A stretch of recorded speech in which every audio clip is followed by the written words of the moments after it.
জুলাইয়ে মানে মানে আল্লাহর প্রেরিত সেই আবাবিল পাখির মতো ঘর থেকে, বাড়ি থেকে, স্কুল থেকে, কলেজ থেকে বেরিয়ে আসলো এই মাসুম বাচ্চারা।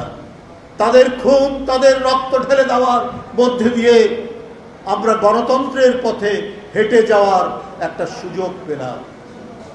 কিন্তু আমাদের কিন্তু এইটা মাথায় রাখতে হবে যে এই যে বাচ্চারা যে জীবন দিল, রক্ত ঢেলে দিল, তাদের পাওনা কি পরিশোধ করতে পেরেছি?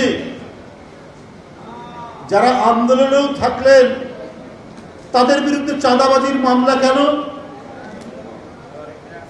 এই সরকারই দিচ্ছেন যে সরকার আন্দোলনের ফসল। হচ্ছে তো, চাঁদাবাজি হচ্ছে, দখলবাজি হচ্ছে,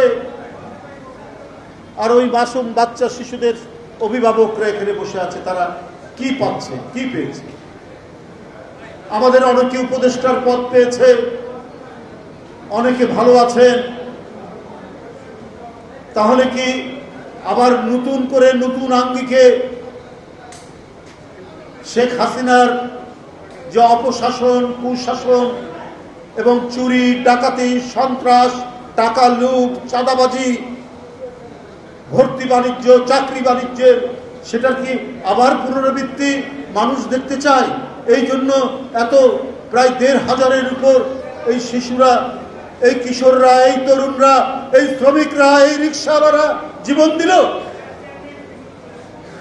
এই উপলব্ধি তো সবার হওয়া উচিত। আজকে আমরা যেখানে যাই শুনি একটি সংগঠনের লোক তারা বসে আছে, ডিসি কে বলছে যে এটা একটা বিশেষ রাজনৈতিক দলের লোক, ওরা ডিসিগিরি করছে না, ওখানে তারা তাদের সংগঠনের কাজ করছে।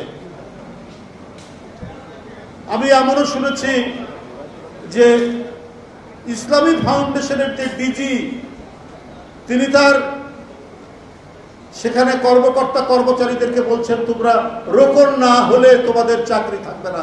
এখন সত্য কথা আজকেই আমাকে বলেছে, আমি আপনাদের সামনে আমি কোনো মিথ্যা বানিয়ে বলছি না।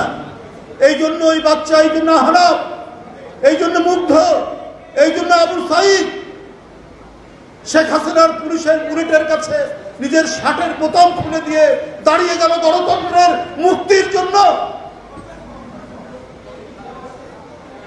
একটি একটি রাজনৈতিক চেতনার রঙে আমাদের প্রশাসন সাজবে, আবার শেখ হাসিনা যে চেতনা তৈরি করেছিলেন সেই পাতারও চেতনা, কোনো কিছু ঘটলেই উনি টাকা লুট করবেন, এর প্রতিবাদ করলে ওকে ধরো ওই মুক্তিযুদ্ধের চেতনার বিরুদ্ধে। আবার নতুন করে আবার অন্য চেতনা আমরা দেখছি ধর্মের নামে, যে রোপণ না হলে তবে সে চাকরি করতে পারবে না।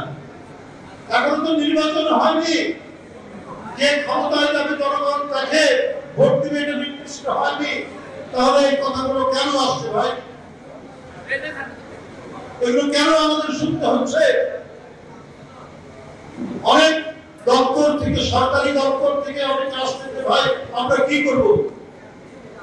আমরা যদি ওই দলের সদস্য না হয়, রোকন না হয়, আমরা তো চাকরি করতে হবে।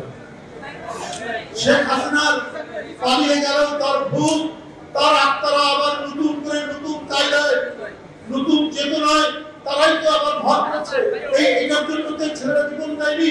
আমরা সেই গণতন্ত্র চেয়েছি যে গণতন্ত্রে প্রকৃত এদেশের ভোটাররা ভোট দিয়ে যাকে ইচ্ছা তাকে রাষ্ট্র ক্ষমতায় বসাবে। এই জন্যই আমাদের মাঠ গড়ায়, এই জন্যই ওই স্কুল কলেজের ছেলেরা নিজের রক্ত দিয়েছে, নিজের জীবন